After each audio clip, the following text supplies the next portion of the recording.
It has been almost a year since we've been in Las Vegas, but we are back for another edition of this vlog. Absolutely fired up to be here, and we are coming in on a hot streak, having booked wins in 8 of the last 9 times heading to the poker table. But can that success in Reno translate to Vegas? Let's find out.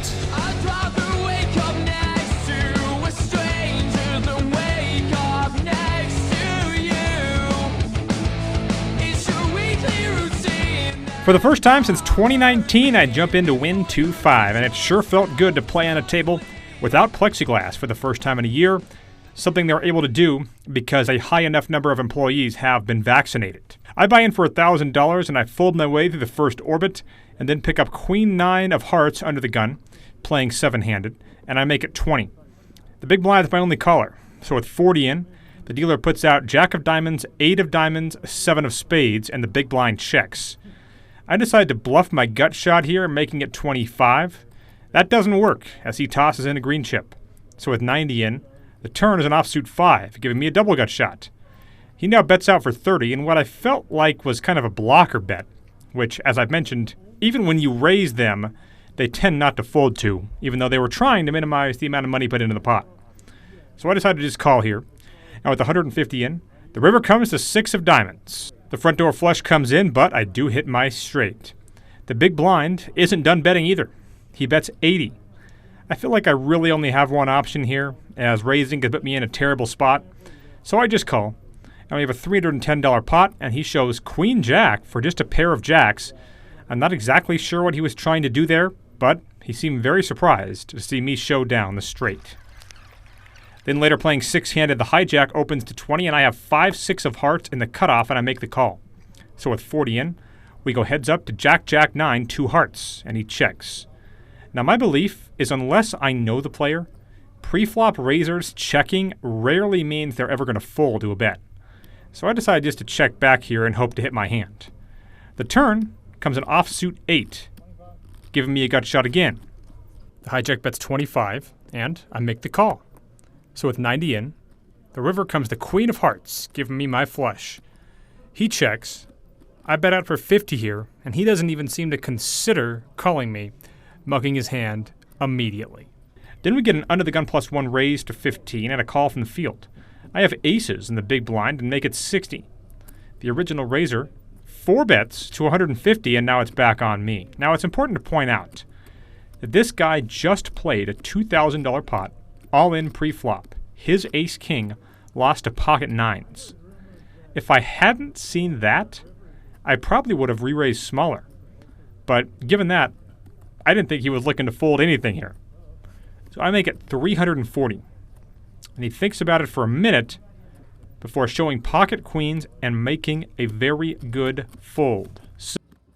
So he goes broke with the ace-king, doesn't want to do it with the queens.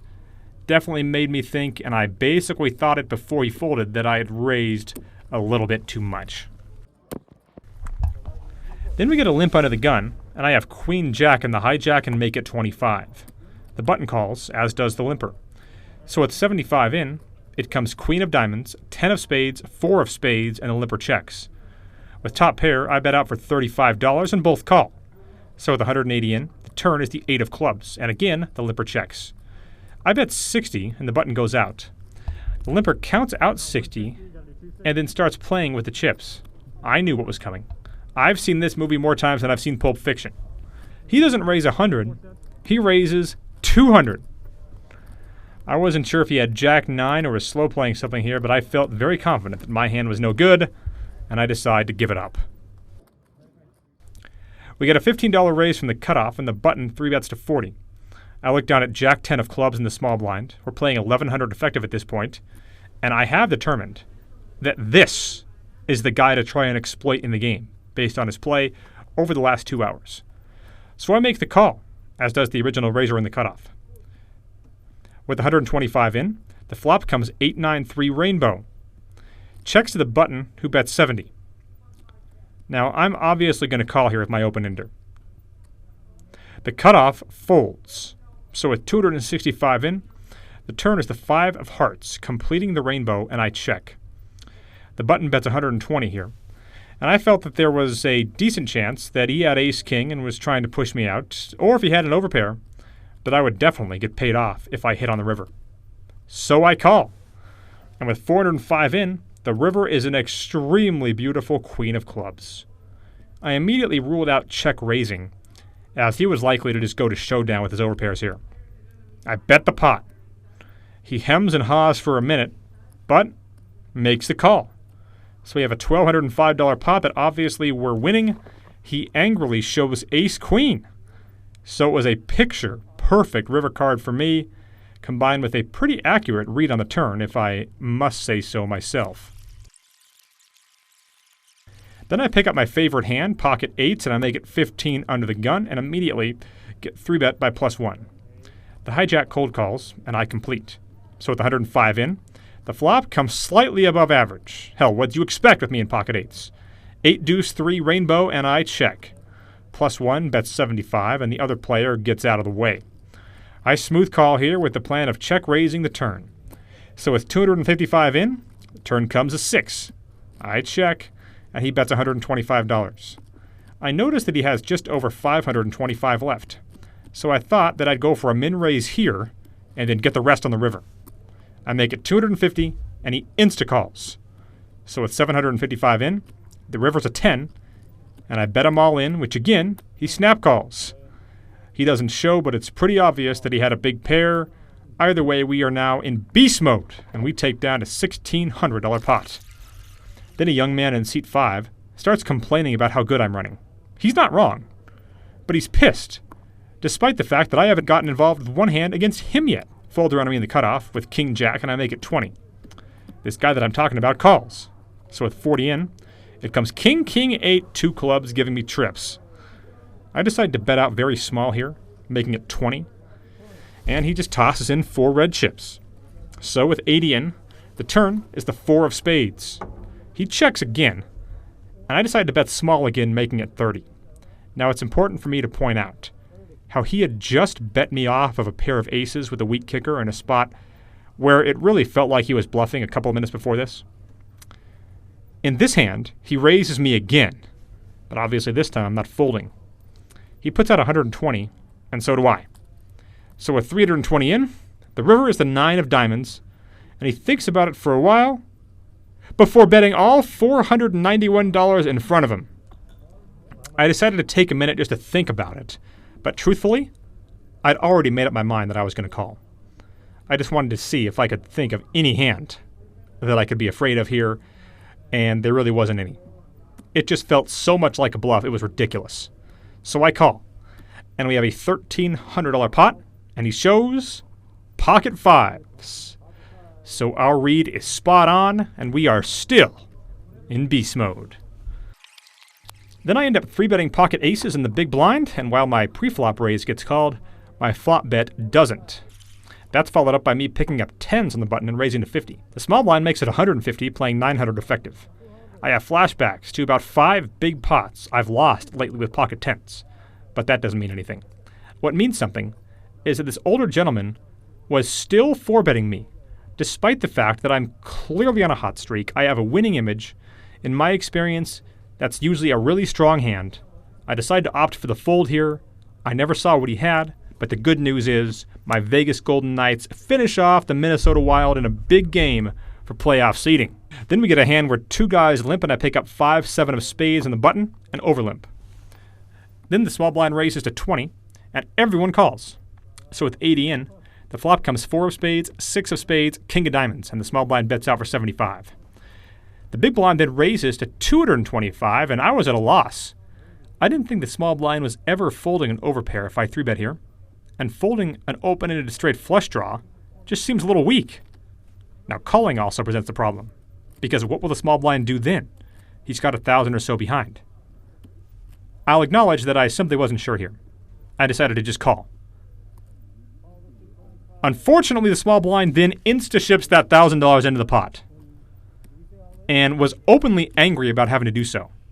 The big blind snap folds, and the first thought I had was that he probably folded 2 of my outs. And even though I'm not happy with the way I played this hand, I at least had that much figured out correctly. Now, the truth of the matter is, I really should have just called this, because against ace-king, I'm a coin flip, basically. And there's a lot of money in the pot already. But I was just feeling so confident in this game that I didn't want to play this huge coin flip. The big blind later told me that he had deuce 3 of spades. In Reno, we called that the skinny. In Vegas, it was just 2 of my outs. But in a game that I'm just crushing, do I really want to flip that coin? I know that some of you are going to argue you absolutely must. Others will say they probably understand why I didn't. Either way, it was kind of the lone blemish on what was a very memorable day for me. Then we get a $15 raise under the gun and call from +1. I have queen jack of hearts +2, and I call as well. The big blind completes, so it's 60 in. The flop comes 7, 8, 10 with 2 diamonds. Under the gun bets 30 and +1 calls. I have position, which gives me some options. If I were to hit a 9, I could easily be coolering one of these guys. So I call. And with 150 in, the turn is very interesting. It's the king of clubs. The other interesting thing is that no one bets, and then it was on me. I've now added equity, and neither of these guys is showing all that much interest in the pot, and I do have this winning image despite the last hand. So I slide in a stack of red chips, and it works. Finally, under the gun opens to 20, and I have 8s +1. Obviously, I'm going to call, but surprisingly, no one else does. So with 40 in, it comes jack, 7, deuce, 2 hearts. And the flop goes check, check. The turn's a 7 of diamonds, and he checks again. This time, I bet 25, and he calls. So with 90 in, the river is an 8, giving me a full house. He checks, and I bet 100. He thinks about it for a minute, and folds. Now, I absolutely hate it when I make this mistake. That river bet is way too big. There is a very slim chance that he could beat a pair of 8s, much less 8s full. So I should have definitely sized down knowing that. Either way, it was obviously a fantastic session for me. I rack up and book the win.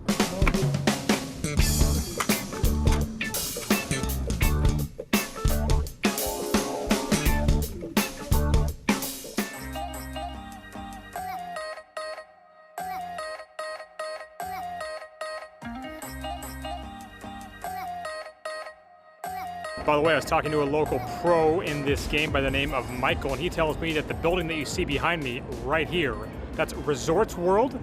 They're going to be a player on the poker scene here in Las Vegas. A 28-table room, I believe, is what he told me, is set to open up there, and that casino has its soft opening coming up on, I believe, June 24th. So pretty exciting things here for the North Strip area in Las Vegas. But I'm recording this on the parking garage at the Wynn. And Wynn I did. The biggest of the year so far for me, $2,023. Obviously, I ran really good. I really only misplayed that one hand with the straight flush draw. I guess there's a number of different things I could have done there, but kind of a tough spot regardless, given the way my opponents in front of me had already played their hands. But anyway, that's going to wrap things up for part 1 of this 2-part Vegas vlog. The question is, will I be back here at the Wynn, or will I be somewhere else for part 2? We'll find out next week. Until then, if you haven't already, do me a favor and hit the like and subscribe buttons. It helps out the channel a lot. I really appreciate that. I'll see you back here next time.